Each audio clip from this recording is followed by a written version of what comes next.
अस्सलाम वालेकुम नाज़रीन, मैं आवां जो होस्ट अब्दुल करीम दाहिरी हमारी सिरा प्रोग्राम पेन पॉइंट नाज़रीन। हिन प्रोग्राम में असां मुख़्तलिफ़ इशूज़ ते ॻाल्हि ॿोल कंदा आहियूं। अॼु बि यकीनन अहम इशू आहे जंहिं ते असां ॻाल्हि ॿोल करे रहिया आहियूं त महांगाई जे हवाले सां, छाकाणि त पेट्रोल जेको आहे जीअं उनजी प्राइसिस जेको आहे इंक्रीज़ थियूं आहिनि त इन्फ्लेशन जो जेको रेशियो आहे उहो बि इंक्रीज़ थियो आहे ऐं उन सां वॾो हिकिड़ो इम्पैक्ट पियो आहे असांजी जेको सोसाइटी आहे या डेली रूटीन जे हवाले सां।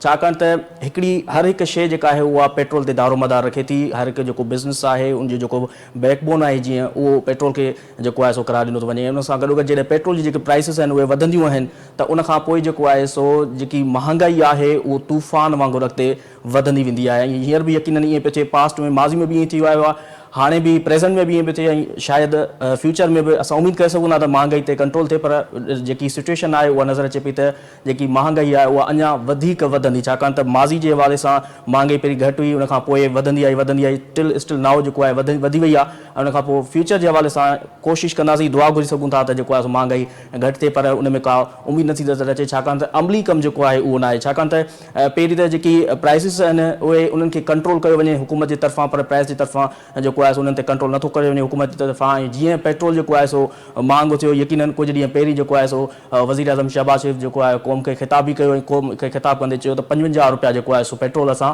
वधाईंदो। हालांकि ज़ख़ीरो जेको आहे पेट्रोल जो, यानी कि पेट्रोल जेको आहे उहो महीने ताईं मौजूदु हुयो। उन सां गॾोगॾु हाणे जेको आहे सो अञा उहो पेट्रोल ख़तम ई न थियो आहे ऐं पर हिकिड़ो ॿियो जहाज़ जेको आहे सो लैंड करे चुको आहे पोर्ट कासिम ते। उन खां अलावा ॿियो बि जहाज़ जेको आहे उहो अञा रस्ते में आहे, पर उन जे बावजूदि बि जेको आहे सो पेट्रोल जो जेको आहे सो बम हिकिड़ो आवाम जे मथां किरायो वियो आहे महांगाई जे हवाले सां। उन सां गॾोगॾु जेकी फ़ैसिला कया विया आहिनि उहे बि तमामु वॾा फ़ैसिला कया विया आहिनि। स्कूल बंदि कयल लॻा पिया आहिनि, उन सां गॾोगॾु ऑफिस दफ़्तर जेके आहिनि सो उहे 4 ॾींहं खुलियल रहंदा। इहो बि हिकिड़ो सिस्टम आहे। उन सां गॾोगॾु जेकी एजुकेशन आहे, जिते मिसाल तौरु अगरि ऑनलाइन क्लासिस थियनि था कॉलेज साइड या यूनिवर्सिटी जे साइड, ऐं असांजी जेकी सिंध जा जेके पुठिते इलाइक़ा आहिनि उन्हनि में सिग्नल प्रॉब्लम थींदो आहे। हालांकि माज़ी में जॾहिं कोरोना वायरस थियो हुयो त उन में बि यकीनन उन में जेको आहे सो सिग्नल प्रॉब्लम थियो हुयो, जंहिंमें काफ़ी सारा जेके स्टूडेंट्स हुया उहे रहिजी विया ऑनलाइन क्लासिस खां। त इहे हुकूमत कीअं फेस कंदी, इन सॼी सूरताल ते असां ॻाल्हाईंदासीं। असांखे टेलीफोन लाइन ते जॉइन कयो आहे तर्जुमान आहिनि सिंध हुकूमत जा असनान इस्लाम शेख साहब ऐं मेयर सकर आहिनि। अस्सलाम वालेकुम सर। सर सब का पहले हमारी बड़ी मेहरबानी जो वहाँ के वक्त दिनों। सर ये बताइएगा कि मुल्क में बढ़ती हुई जो महंगाई है उसको कंट्रोल करने के लिए वफाकी हुकूमत के साथ सिंध हुकूमत मिलकर कौन से इकदाम कर रही है? बिस्मिल्लाहिर्रहमानिर्रहीम। देखें, इस वक्त आपको पता है पूरे दुनिया के अंदर एक इंटरनेशनल क्राइसिस है ड्यू टू वॉर, जिसकी वजह से ऑयल प्राइसेस जो है वो इंक्रीज हो गई हैं। और ऑयल प्राइसेस इंक्रीज का ट्रांसपोर्ट और अल्टीमेटली हर कमोडिटी के ऊपर इम्पैक्ट होता है, क्योंकि ट्रांसपोर्टेशन मैकेनिज्म का जो कॉस्ट इम्पैक्ट होता है वो हर आपके प्रोडक्ट पे, लेबर पे, एग्रीकल्चर क्रॉप्स पे, तो उसको बेहतर तो इमीडिएट नहीं हो सकता, लेकिन उसके अंदर कुछ ना कुछ ये जो आप कह सकते हैं कमी, या जो आपके इंडस्ट्री मेजर्स होते हैं जो फेडरल गवर्नमेंट और तमाम प्रोविंशियल गवर्नमेंट, खसूसन अगर हम बात करें इस वक्त सिंध की पर, तो जो आपकी वर्किंग डेज थे उनको 4 की जगह 5 किया, लेकिन जो 5वां है वो हाफ वर्किंग डे फ्राइडे, और वो जो है आप घर से ही बैठ के ऑफिशियल्स काम करेंगे। इसी तरह ऑफिशियल्स की इलेक्शंस की गई हैं, जो उनकी एलोकेशंस थी, प्लस जो कैबिनेट मेंबर्स हैं काफी सारों ने डेलिबरेटली जो है वो अपनी सिक्योरिटी भी सरेंडर की हैं। तो ये समझे एक तरीके के इम्तहानात होते हैं। गवर्नमेंट की जिम्मेदारी ज्यादा होती है, लेकिन इसमें नेशंस का सबका मिल के एक रोल प्ले करना अहम होता है, क्योंकि हमने देखा है ऐसे सिचुएशंस के अंदर जो अक्सर लोग स्टॉक्स की तरफ चले जाते हैं और उल्टा मुनाफाखोरी एक्सेस पे चले जाते हैं तकलीफ के टाइम के अंदर। इस वक्त हम सबको, गवर्नमेंट ऑफिशियल्स को, गवर्नमेंट इलेक्टेड रिप्रेजेंटेटिव्स को, चाहे हमारे उसमें ताजिर नजर आते हैं, सब ने मिल के इस वक्त इस चीज का ख्याल करना है कि इसमें हम एक दूसरे के साथ करें। अच्छा अस्सलाम शेख साहब, ये जो पेट्रोल की जो प्राइसेस है वो जो है पाकिस्तान में ख़ास तौर पर, यानी कि जो फॉरेन कंट्रीज़ है या उन वहाँ पर तो कुछ बैरल जो है वो महंगा हुआ था, लेकिन अब जो है वो सस्ता हो गया है। लेकिन जब महंगा हुआ था प्राइसेस पेट्रोल के हवाले से, तो पाकिस्तान में भी जो है वो प्राइसेस जो है वो 55 रुपये जो है उसमें इजाफा कर दिया गया था, यानी कि 321 रुपये जो लीटर है एक मिलेगा पेट्रोल का। तो लेकिन इसके अलावा ज़ख़ीरा तो हमारे पास मौजूद था पेट्रोल का 1 महीने तक का, उसके बाद एक जो जहाज़ जो है वो भी लैंड हो गया है। तो ये क्यों प्राइसेस जो है वो बढ़ी है इस वक्त? देखें, आपने बताया ना कि प्राइसेस पूरी दुनिया के अंदर बढ़ी हैं, और आपके कुछ already previous signed conventions agreement with IMF, तो वो ओवरऑल जो कॉम्प्रिहेंसिव पॉलिसी फ्रेमवर्क में आप उसको देखेंगे तो क्योंकि इसको बेहतर तो फेडरल लेकिन गवर्नमेंट सर बता जखायर तो सकती मौजूद था, है। एक मंथ का जो है वो हमारे पास जखायर तो मौजूद है पेट्रोल के।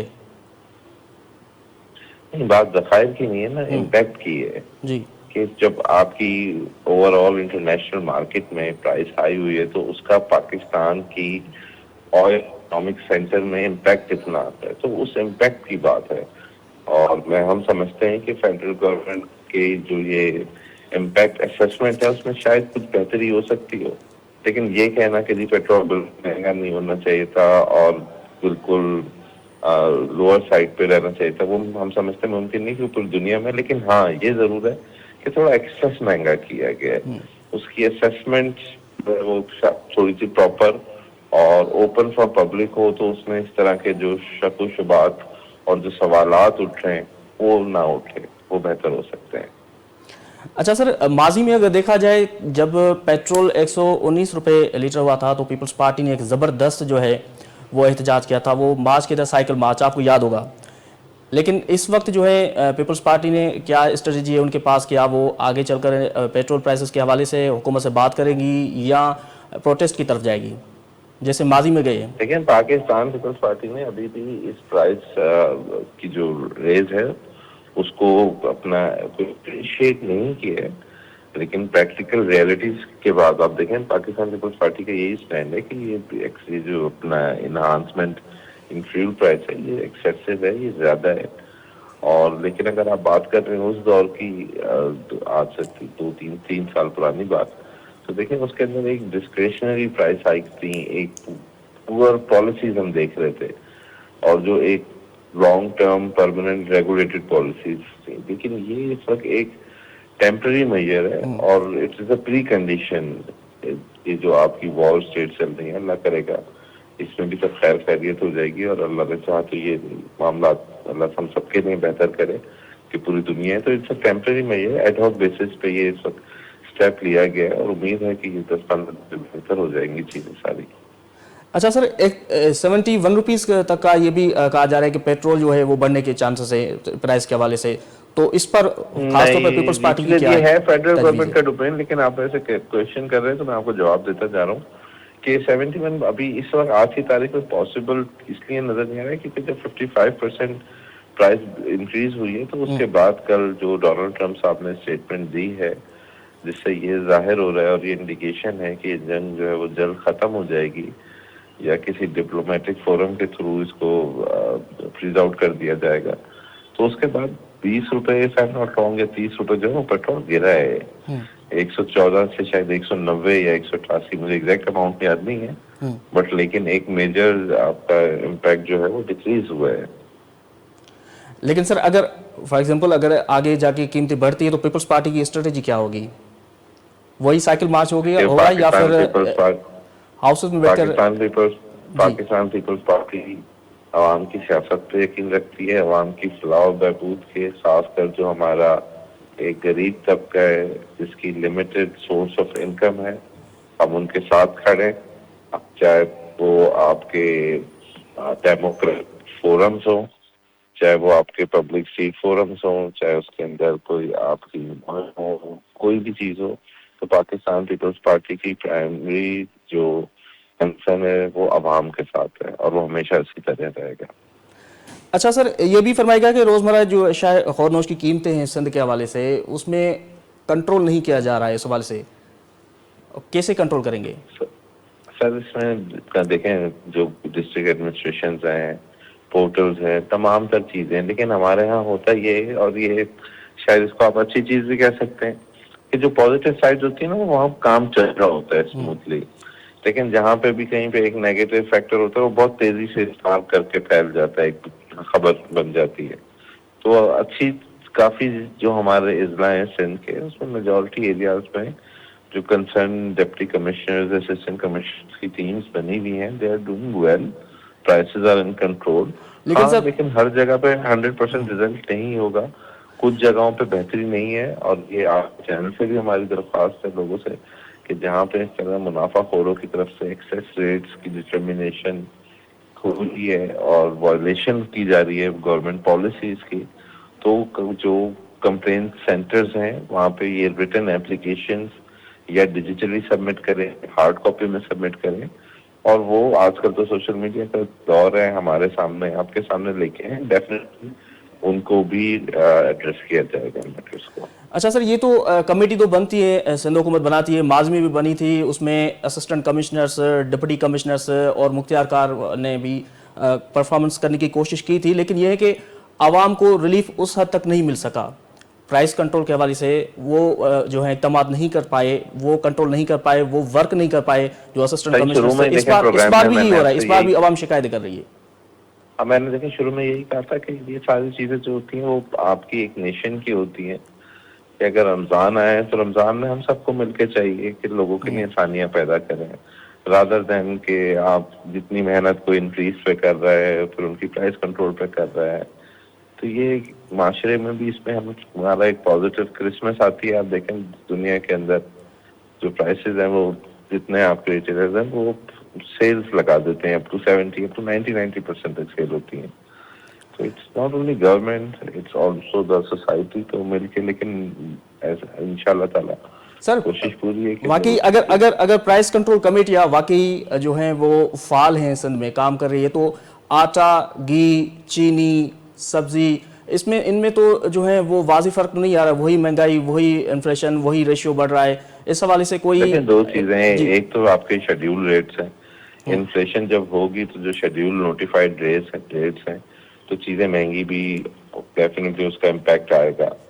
एक चीज है कि जो नोटिफाइड रेट्स हैं उसकी वायोलेशन के अंदर जो आपकी रिटेलर्स हैं वो सेल आउट कर रहे हैं, तो उस जी। वायोलेशन की बात हो रही है, उस वायोलेशन के लिए कमेटीज हैं। बाकी इन्फ्लेशन पूरी दुनिया के अंदर है और महंगाई के अंदर जो हम यही कहते हैं कि जो आपके एलीट प्रोडक्ट्स उनके बेशक महंगाई हो, आपकी लग्जरी व्हीकल्स हैं, चीजें हैं, लेकिन जो वो प्रोडक्ट्स हैं जिसका एक आम आदमी से डायरेक्ट ताल्लुक है, जिसमें आपका ये आटा है, चीनी है, तेल है, जो आपके खाने पीने की अशियात हैं, अद्वियात हैं, इसके अंदर जो है वो अपना वफाक की जो पॉलिसीज हों वो इस तरीके की हों कि एक आम आदमी को रिलीफ मिले। अच्छा सर, ये भी साथ में बताइएगा कि ज़ख़ीरा अंदाज़ों और मुनाफाखोरों के हवाले से अब तक जो है कितनी कार्रवाई अमल में लाई गई है? एग्जैक्ट फिगर्स तो नहीं है मेरे पास इस वक्त, लेकिन ये है कि ये पोर्टल्स बने हुए हैं और डेली बेसिस पे इनकी सारी पोर्टल अपडेट्स होती हैं, तो आप उसको ऑनलाइन सर्च भी कर सकते हैं और प्रोग्राम के बाद मैं भी आपसे सर्च करके शेयर कर सकता हूँ। अच्छा सर, रमज़ान में महंगाई को रोकने के लिए जो है सिंध हुकूमत जो है वो कमेटियाँ बनाती हैं और लाएमल जो है वो भी जोड़ती हैं, लेकिन क्या आप समझते हैं कि सिंध हुकूमत इन सबको कंट्रोल करने के लिए जो है वो सक्सेस वो हासिल कर चुकी है?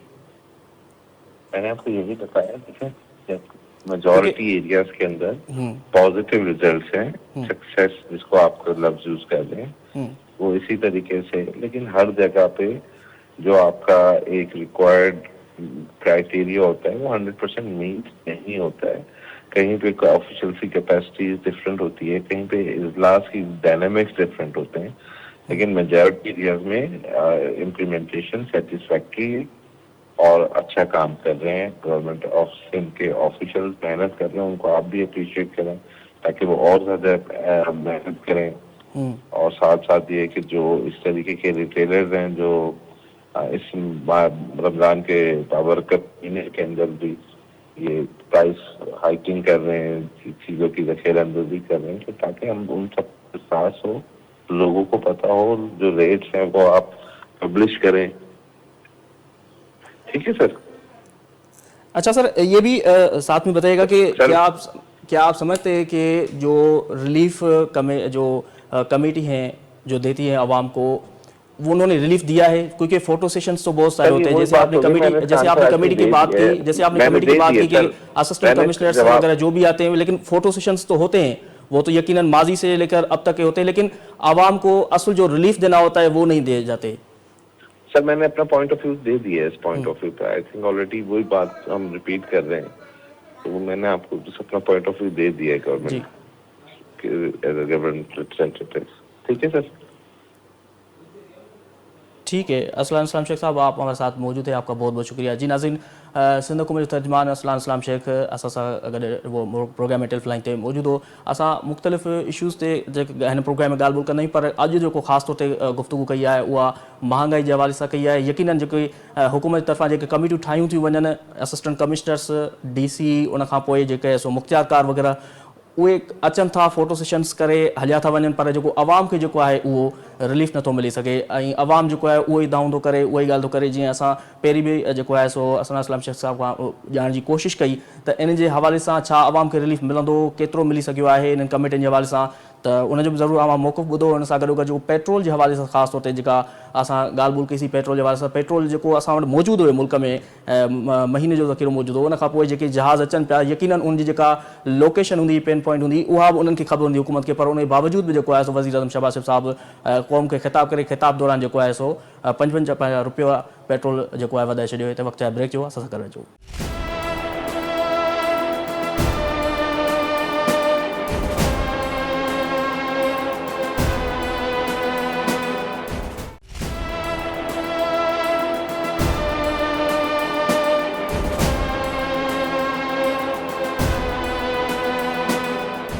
नाज़रीन, प्रोग्राम में हिकु दफ़ो ॿीहर भली कार प्रोग्राम में असां वक़्फ़े खां पहिरीं जेको आहे सो गुफ़्तगू करे रहिया हुआसीं, यानी कि महांगाई जे हवाले सां जेको महांगाई जो तूफ़ान अची चुको आहे। उन में जेको आहे सो तर्जमान सिंध हुकूमत असलान इस्लाम शेख साहब जो जेको मौक़िफ़ हुयो उहो बि साम्हूं रखियोसीं, यानी कि सिंध हुकूमत जो जेको मौक़िफ़ हुयो उहो असां साम्हूं रखियोसीं त पीपल्स पार्टी जेका आहे सो अॻिते हली करे स्ट्रेटेजी इहा ठाही आहे त पेट्रोल प्राइस जेकॾहिं अॻिते वधिया त पीपल्स पार्टी वज़ीर आज़म सां ज़रूरु जेको आहे सो ॻाल्हाईंदी। इन सॼी सूरत हाल ते हिकु दफ़ो ॿीहर जेको आहे सो असां ॻाल्हाईंदासीं। असांखे टेलीफोन ते जॉइन कयो आहे सीनियर तर्जुमेगार आहिनि अब्दुल जब्बार मेमन साहब। अस्सलाम वालेकुम अब्दुल जब्बार साहब। वालेकुम सलाम सर, सब खां पहिरीं तव्हांजी वॾी महिरबानी जो असांखे प्रोग्राम में वक़्तु ॾिनो। सर, हिन वक़्तु कीअं पिया ॾिसो त महांगाई जेको आहे सो उन में जेको आहे सो इज़ाफ़ो थी वियो आहे ऐं पेट्रोल जेके प्राइसिस आहिनि उहे त वधियूं, पर जेके पेट्रोल प्राइसिस जेको वधणु न घुरिजनि हा, छाकाणि त अव्हां ॾिठो हूंदो त पेट्रोल जो जेको ज़ख़ीरो आहे उहो ऑलरेडी मौजूदु हुयो, महीने ताईं स्टॉक असां वटि पियल हुयो। उन स्टॉक हूंदे उन सां गॾोगॾु जेको जहाज़ आयो पिए, उन जी बि ज़ाहिरिया हुकूमत खे लोकेशन पिन पॉइंट ख़बर हूंदी उनजी त असां वटि जहाज़ अञा बि कार्गो अचे पियो तेल जो। इहा छो नौबत पैदा थी जो वज़ीर आज़म शहबाज शरीफ़ साहब क़ौम खे ख़िताब कयो ऐं 55 रुपया जेको आहे सो पेट्रोल प्राइसिस वधायूं? ॾिसो, मुंहिंजो ख़्यालु आहे इन ते तमामु घणी गुफ़्तगू जेका आहे सरकार जे तरफ़ां थी आहे। सरकार इन खयल क़दम खे जेको आहे सो जस्टिफाई करण जी कोशिशि पई थी करे। ॿिए पासे जेके मुस्तनद क़िस्म जा इकोनॉमिस्ट आहिनि, एनालिस्ट आहिनि, जिन खे इकोनॉमिक्स खां पूरी वाक़फ़ियत आहे, उन्हनि जे ख़्याल में सरकार वटि जॾहिं हिकु महीने जो ज़ख़ीरो जेको आहे सो पहिरें चऊं त महीने जो आहे, तंहिंखां पोइ हाणे चवनि था त उन्हनि खे घटि में घटि 28 ॾींहंनि जो जेको आहे सो ज़ख़ीरो रखिणो आहे। त जेकॾहिं सादे सिंधीअ में असां चऊं त हिकिड़ी उहा शइ जेका वरितल अघनि जे मुताबिक़ हली पए 55 रुपयनि खां पहिरें, त सरकार खे जेको आहे सो उन खे हलाइणु खपे हा, ऐं सरकार खे महांगाईअ में शामिलु थियण खां जेको आहे माण्हुनि खे इन्हनि असरात खां बचाइण लाइ थोरो परे रहणु खपे हा। या कुझु मुस्तनद इकोनॉमिस्ट जो इहो बि चवणु आहे त जेकॾहिं सरकार खे एतिरी जल्दी हुई त इनखे स्टेगर माना इनखे कुझु किस्तुनि में जेको आहे सो वधाइण जी कोशिशि करे हा। हाणे इहा ॻाल्हि जेका आहे सा अॼु बि ज़ेर बहस आहे त सरकार जो इहो क़दम जेको आहे सो मुंहिंजे पंहिंजे ख़्याल में बि इहो जेको आहे सो वक़्त खां पहिरें जेको आहे सो खणण वारो आहे। जे ज़ख़ीरा हुआ ऐं प्लस 4 जहाज़ जेके आहिनि, तव्हां बिल्कुलु सही ॻाल्हि कई, उन जे मुतलिक़ जेका आहे साब सरकार खे ख़बर हुई ऐं उहे जहाज़ पहुची बि चुका आहिनि। हाणे असां ॻाल्हि खे अॻिते वधायूं त महांगाई। ॾिसो, पाकिस्तान में जेको महांगाई आहे उन जे जेको आहे सो उन खे फ्यूल करण में सभ खां पहिरियों सरकार हिकिड़ो क़दम खयो, माना ऑयल खे हमेशह चयो वेंदो आहे त हिकिड़ी मरकज़ियत हासिलु हूंदी आहे ऑयल खे इकोनॉमी जे बहितरीअ लाइ ऐं इकोनॉमीअ खे ख़राबु करण में। हाणे उन खे निस्बत ॾिनी वेंदी आहे ऑयल प्राइसिस सां। ऑयल प्राइस जॾहिं बि $10 जेका आहे सा वधे थी त एनालिस्ट ऐं इकोनॉमिस्ट इंक्लूडिंग माई सेल्फ असांजी कैलकुलेशन्स इहा आहे त पाकिस्तान ते जेको आहे सो $1.5 बिलियन खां वठी $2 बिलियन जी इम्पोर्ट जेका आहे उनजे मथां हिकिड़ो प्रेशर अचे थो। माना जेकॾहिं असांजा ज़ख़ाइर जेके आहिनि से उहे घटिजनि था, इन प्रेशर अचण जे करे या इन हिकिड़ी रियलिटी जे करे त उन सां छा थो थिए त रुपए जी जेको मज़बूती आहे उहा कन्वर्ट थी थिए रुपए जी कमज़ोरी में। माना जेको बि डॉलर सां रुपए जी हिन वक़्तु निस्बत आहे उन में कमज़ोरी पैदा थींदी। माना शयूं वधीक इन करे महांगियूं थींदियूं त उते बि जेकॾहिं 10-20 रुपया या रदो बदल अचे थी त असां जेका इम्पोर्ट कंज़म्पशन इकोनॉमी आहे असां ॾिसो यानी हिकिड़ो डॉलर एक्सपोर्ट था कयूं, $2 इम्पोर्ट था कयूं। उहा इम्पोर्ट जेका आहे सो असांजे हिन इकोनॉमी जी कंज़म्पशन आहे, वापराइण आहे। उहो वापराइण असांजो महांगो थींदो जॾहिं फॉरेन एक्सचेंज ते जेको आहे सो प्रेशर ईंदो, प्लस उन वापराइण जूं ज़रूरतूं पूरियूं न थींदियूं छो जो असां वटि एक्सचेंज घटि हूंदो ऐं उन खां पोइ सेंट्रल बैंक पाबंदियूं लॻाईंदी ऐं जेकॾहिं एलसियूं वक़्त ते न खुलंदियूं त शयुनि जी हिते छा थींदी, हिकिड़ी ज़ख़ीरा अंदोज़ी थींदी। इन करे जो जेको स्टॉक हूंदो उन ते हर को कमाइण जी कोशिशि कंदो आहे। जेका हिकिड़ी ऑनेस्ट ओपिनियन जे हवाले सां त ग़लति आहे, पर मॉरल ऐं ऑनेस्टी जेका आहे सा पैसनि जे अॻियां काफ़ी कमज़ोर थी चुका आहिनि। जीअं त सरकार जो हिकदमि तव्हांजे साम्हूं आयो, सरकार इहो वेठी चए त भई असां इहो कदम इन करे खयों त फ्यूचर में अञा महांगाई जेका आहे सा थियण जा अंदेशा आहिनि, तेल जेको आहे सो वधीक महांगो थींदो। पर हाणे जेको इंटरनेशनल सिनारियो असांजे साम्हूं आहे त इहो सॼो जेको ऑयल में जेको फेरफार आई आहे, RLN जी जेका आहे सा उहा तक़रीबन क़तर वारनि ब्लॉक करे छॾियो आहे, प्लस ॿियनि हंधनि ते जेको आहे सो जेके अटैक्स पिया था थियनि जिन खे मां चवंदुसि अमेरिकन अॾनि जे हवाले सां त किथे किथे को क्लेम पियो थो कयो वञे त रिफाइनरीज़ ते अचनि वेठा, सऊदी अरेबिया बि क्लेम कयो आहे। त इन्हनि सभिनी गॾु करे जेको आहे सो हिकिड़ी ऑयल जे हवाले सां हिकिड़ी क़ीमतुनि में जेको आहे सो वाधारो त कयो आहे। इवन ट्रम्प जेको आहे सो पंहिंजे मुल्क में जेको आहे सो जॾहिं हिकिड़ो 10 to 15% जेका सर्ज आई ही रिटेलर्स लाइ, गाॾियुनि वारनि लाइ, डीज़ल कंज़्यूम करण वारनि लाइ, गैस कंज़्यूम करण लाइ, त उन हिकिड़ो बयानु ॾिनो त ईरान जी जंग जेका आहे सा जल्दी पूरी थियण वारी आहे। ऐं तव्हां ॾिठो हूंदो त उन करे जेको आहे सो $14-15 जेको आहे पर बैरल हेठि आयो।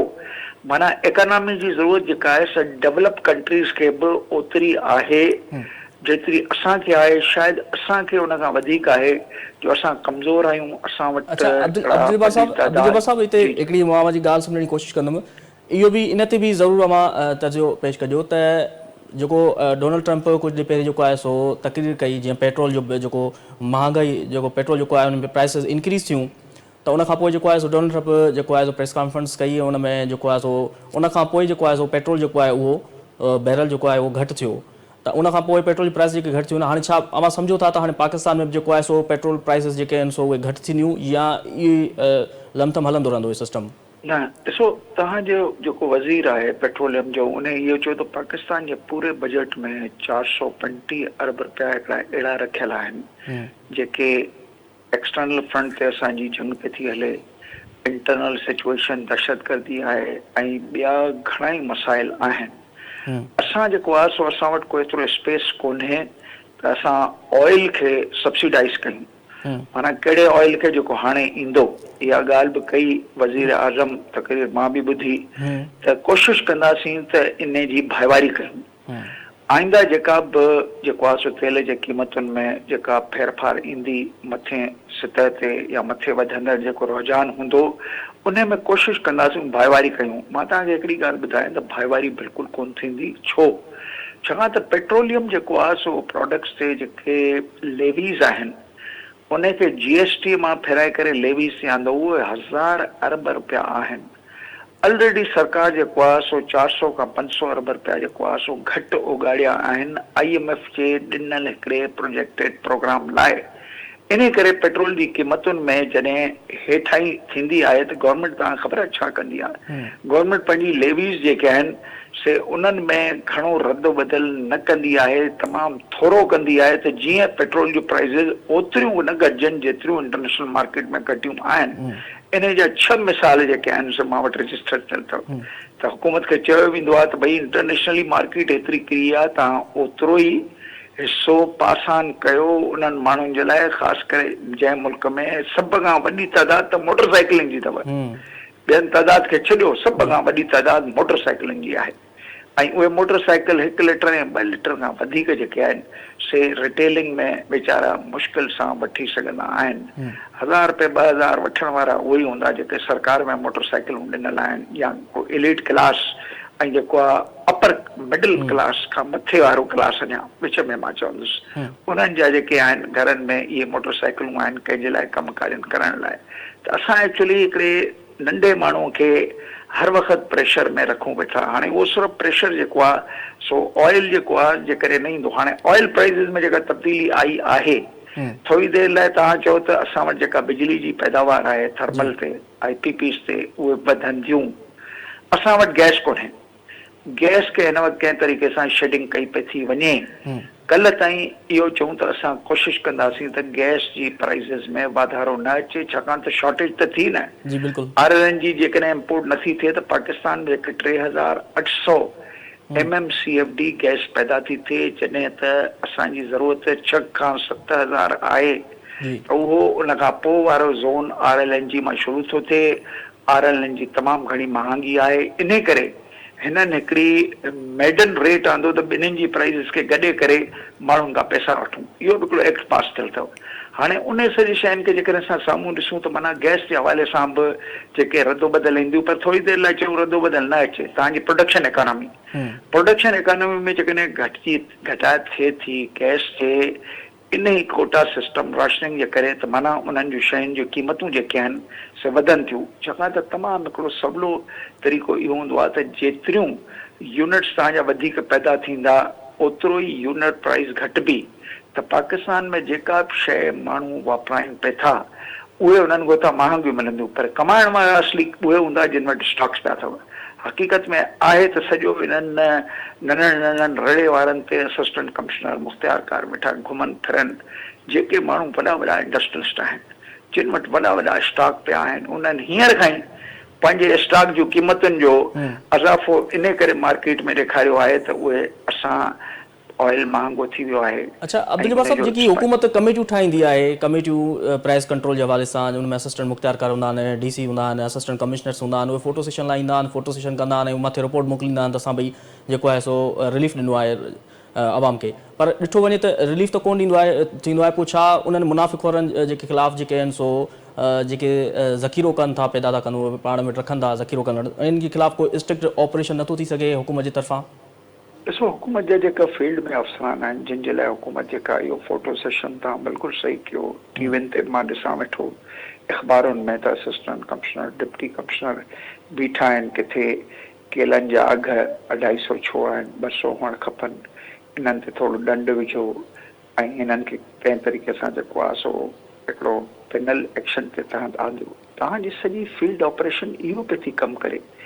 इन्हनि खे शयूं किथां पियूं थियूं मिलनि? ॾिसो जितां ओरिजिनेशन पई थी थिए असां उन ओरिजिनेशन खे त कंट्रोल कोन था कयूं न। थोरी देरि लाइ असां चऊं सब्जी मंडी में हिकिड़ो ऑप्शन तौरु तव्हांजा पूरा हॉल्स आहिनि उतां ख़रीदारी थिए थी। छा उतां ख़रीदारी जेका थिए वेठी उन ते बि असां को हिकिड़ो मॉनिटरिंग कयूं वेठा? मां चवंदुसि न। छा तव्हांजे मुल्क में जेका का शइ हिकिड़ी स्टॉक थियल आहे थोरी देरि लाइ असां चऊं पटाटनि जा चिप्स खां वठी हर शइ जेका इंडस्ट्रियल प्रोड्यूस आहे उहा जेका आहे सा उते छा असां का अहिड़ी पाबंदी विधी आहे इन्हनि फील्ड वारनि जे ज़रिए या हुकूमत जे ज़रिए त उहे डिस्क्लोज कनि त ही प्राइज़िस जेके आहिनि से होलसेल में केतिरे अघ ते वञनि वेठियूं उन्हनि खे विच में दरमियानो जेको चइबो आहे हिकिड़ो कमीशन केतिरी थी ॾिनी वञे। जीअं दवाउनि जो मिसाल वठो दवा जेका आहे सा 43 खां 50 सैकड़ो घटि हूंदी अथव एक्स फैक्ट्री प्राइस। जी बिल्कुलु। जॾहिं हिते ईंदी आहे त तव्हांखे 10-12% त हर कंहिंखे ॾींदा आहिनि उन खां वधीक बि ॾेई सघनि था। पर हाणे उतां जेकॾहिं ओरिजिनेशन जेका आहे सा उन में को वाधारो न थियो आहे त 20-25 सैकड़ो त माण्हुनि खे मिलनि न पैसा जेको आहे। हाणे सवाल थो पैदा थिए हिते पाकिस्तान में किथे बि को अफेक्टिव रियलिस्टिक जेको आहे सो प्राइस कंट्रोल कोन्हे। प्राइस कंट्रोल आहे इन्हनि ठेले वारनि लाइ उन्हनि माण्हुनि लाइ जेको मुंहिंजे पंहिंजे ख़्याल में मां चवंदो आहियां स्मॉल माइक्रो एंटरप्रेन्योर्स वीचारा वञी हिकिड़ो 20-30 हज़ारनि जो जेकॾहिं कंहिंजो वॾो को ठेलो चङो नज़र ईंदो त 40-50 हज़ार रुपयो उन ते माल हूंदो अच्छा सर, हुकूमत हिकिड़ो ॿियो फ़ैसिलो कयो आहे जेको 4 ॾींहं यकी सिर्फ़ु दफ़्तर जेके आहिनि से उहे ऑफिसूं खुलंदियूं चाहे तालीमी इदारा हुजनि।